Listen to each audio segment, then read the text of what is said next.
Setiap kita pasti ingin hidupnya itu terus mengalami perkembangan, terus mengalami perubahan ke arah yang lebih baik. Jadi nggak kayak gini-gini aja gitu.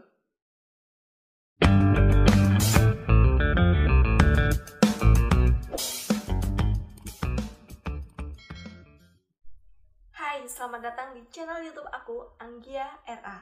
Oke, jadi di video kali ini aku akan sharing santai tentang bagaimana tips membagi waktu. Stay tune. Kadang kita masih suka ngeluh, kewalahan, dan lain sebagainya. Nah, kalau sekarang aja dikit-dikit udah ngeluh, kewalahan, dan lain-lain gitu, gimana nanti gitu loh? Dimana hidup yang semakin besar usia kita, maka tanggung jawab kita juga akan semakin besar gitu. Nah, di video kali ini aku akan coba sharing tentang bagaimana caranya aku membagi waktu. Karena ada beberapa dari temen yang kayak request video, Nggi, coba dong buat tentang gimana kamu membagi waktu dalam keseharian kamu. Kayak misalnya waktu kuliah, kayak ada bisa nyambil sedikit-sedikit kerja, habis itu gimana juga cara kamu untuk tetap produktif selama di rumah gitu kan. Oke, jadi di sini aku akan sharing sedikit-sedikit ya. Sebenarnya aku bukan orang yang sepenuhnya bisa memanage waktu seefektif mungkin. Tapi paling enggak, insya Allah diusahain lah ya. Oke, stay tune. Jadi gini, setelah seringkali kita melihat pencapaian ataupun kesuksesan orang lain, sebenarnya di balik itu tentu ada usaha maksimal yang orang tersebut lakukan gitu loh. Dan nggak semua usaha mereka itu kita tahu gitu. Bahkan mungkin ada usaha mati-matian yang orang tersebut lakukan untuk mencapai keberhasilannya gitu. Karena nggak semua usaha orang itu kita tahu gimana dia di balik layar pencapaian ataupun di balik kesuksesan dia gitu. Dan menurut beberapa penelitian, orang-orang yang sukses itu adalah mereka yang dibentuk dari orang-orang yang bisa ataupun pandai dalam memanage waktu. Ya oke sih, anggapan sukses setiap orang itu kan berbeda-beda ya. Tapi menurut aku, orang yang bisa memanage waktu dengan baik dan bisa menyelesaikan tanggung jawabnya dengan baik adalah sebuah langkah awal untuk mencapai sebuah kesuksesan. Oke guys, jadi di sini aku punya 5 poin atau tips gimana caranya aku membagi waktu. Insya Allah 3 dari 5 poin ini udah worth it di diri aku atau udah konsisten lah ya di diri aku gitu loh. Oke, let's talk one by one. Oke, cara membagi waktu ala aku yang pertama adalah bangun di pagi hari. Ya usahain bangun tuh 4:30, jam 5 gitu kan. Ya mentok-mentok 5:30 lah ya, supaya nggak ketinggalan sholat subuh. Ingat boy, tobat. Karena gini, semangat kita di pagi hari itu tuh bisa menentukan semangat satu hari penuh kita. Jadi usahain untuk bisa bangun pagi, kayak menyambut hari lah ya intinya gitu, kayak pagiku cerah, ku matahari bersinar gitu kan. Pokoknya guys udah usahain banget untuk bisa bangun pagi gitu. Kayak bangun terus senam mungkin langsung mandi gitu kan. Itu kayak excited banget untuk menyambut hari gitu loh. Karena gini, bangun pagi itu banyak sekali loh manfaatnya. Bisa membuat tubuh kita lebih sehat, segar, terus kayak lebih fresh gitu lah. Selain itu, bangun pagi juga bisa menentukan aktivitas kita selama satu hari itu gitu. Jadi bisa lebih terjadwal. Nggak ada kegiatan yang bakal ketinggalan sesuai target di hari itu gitu.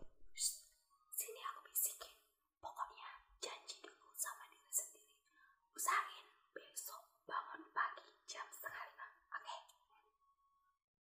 Hey, kita lanjut ke cara yang kedua, gimana caranya aku memanage waktu. Oke, jadi yang kedua adalah membuat catatan atau to-do list. Jadi ini kayaknya remeh sih, kayaknya apa sih gitu kan. Tapi sebenarnya manfaatnya luar biasa banget kalau misalnya kita tuh bisa benar-benar ngejalanin sesuai list yang kita buat. Oke, jadi yang aku maksud membuat catatan atau to-do list tuh gini. Jadi kita tuh membuat catatan berupa aktivitas atau kegiatan yang menjadi target kita di hari ini. Nah, cara ini tuh cocok banget untuk kamu yang super sibuk tapi masih susah untuk membagi waktu. Nah, pas bangun tidur nih, pasti setiap kita kalau bangun tidur tuh langsung lihat ke HP, langsung lihat gadget gitu kan. Ya nggak munafik sih, karena aku juga kayak gitu. Serius, ini pasti sih. Jarang kayaknya kalau sekarang bangun tidur nengok ke yang lain, pasti buka sosial media dulu kayak WhatsApp, Instagram, dan lain sebagainya. Tapi balik lagi sama user atau pengguna handphone ini tadi gitu. Jadi teknologi ataupun handphone ini tuh bisa kayak pisau. Pisau itu kan runcing tajam. Kalau kita gunakan untuk membunuh orang, ya jadinya tindakan negatif, tindakan kejahatan ya. Tapi kalau pisau itu kita gunakan untuk memotong bawang, memotong cabai-cabean. Enggak, memotong cabai beneran maksudnya. Untuk memotong sayur. Nah, itu kan jadinya hal positif ya. Nanti diolah bisa jadi makanan, bisa jadi lauk untuk kita makan dan bisa menambah energi kita, itu kan positif gitu. Jadi maksud aku adalah ayo kita gunakan HP kita itu untuk hal-hal yang positif, untuk mencatat atau untuk membuat list kegiatan harian sesuai dengan target yang kita tentukan. Nah, membuat to-do list ini juga bisa menjadi pengingat akan pekerjaan apa saja yang harus kita capai di hari ini.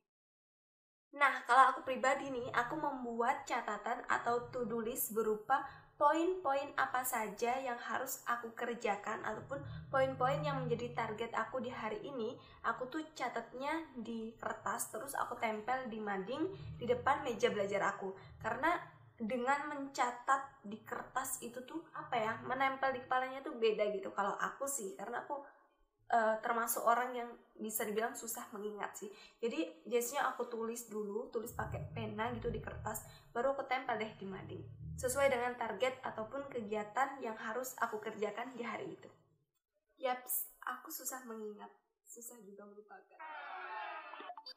Oke, kita lanjut. Cara membagi waktu yang ketiga adalah jangan menunda. Oke? Hindari kalimat nanti aja lah, kan masih ada waktu. Yuk coba deh kita rubah mindset kita rubah pola pikir kita. Kalau kita bilang, nanti sajalah, kan masih ada waktu. Iya, waktu. Yang ada waktu yang akan berantakan karena kita tidak menyelesaikan pekerjaan atau tanggung jawab kita sesuai dengan target yang telah kita tentukan karena kita menundanya. Selain itu, kebiasaan menunda juga bisa membentuk kita untuk punya karakter yang pemalas gitu. Nauzubillah, jangan sampai ya. Karena gini, kita punya mimpi yang besar, kita punya keinginan yang banyak banget. Tapi kita memilih menjadi pemalas, ya itu adalah cara yang indah untuk menjadi gila ya kan. Karena cuman pengen ini, tapi nggak ada aksi atau tindakan nyatanya. Jadi stop deh menunda. Tunggu dulu. Tapi kalau bisa besok, kenapa harus sekarang? Ya nggak? Ya ampun Maimunah, yang ada mah ujung-ujungnya kita jadi SKS, sistem kebut semalam. Kumpul, tibanya banyak revisi. Kan jadi nyesek akibat menunda-nunda. Pekerjaan yang lain semakin banyak menumpuk, pekerjaan yang kamu tunda tidak juga terselesaikan dengan maksimal. Karena kamu sistem SKS. Oke, kita lanjut ke tips yang keempat, membagi waktu ala aku. Jadi, tips yang keempat ini adalah dahulukan hal yang menjadi prioritas kamu. Tanpa kita sadari, kita sering meninggalkan atau tidak memprioritaskan hal yang lebih penting.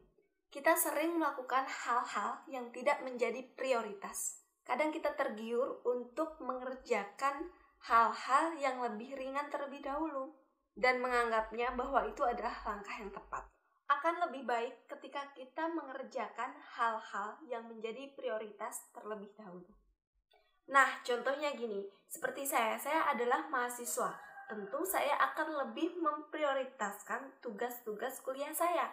Nah, di samping itu, saya juga menyukai membuat konten atau membuat video untuk diupload di channel YouTube ini gitu. Tentu saya sebagai mahasiswa, saya akan memprioritaskan tugas-tugas perkuliahan saya.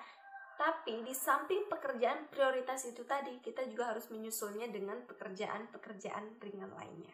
Supaya target-target kita tetap tercapai sesuai dengan apa yang sudah kita tentukan.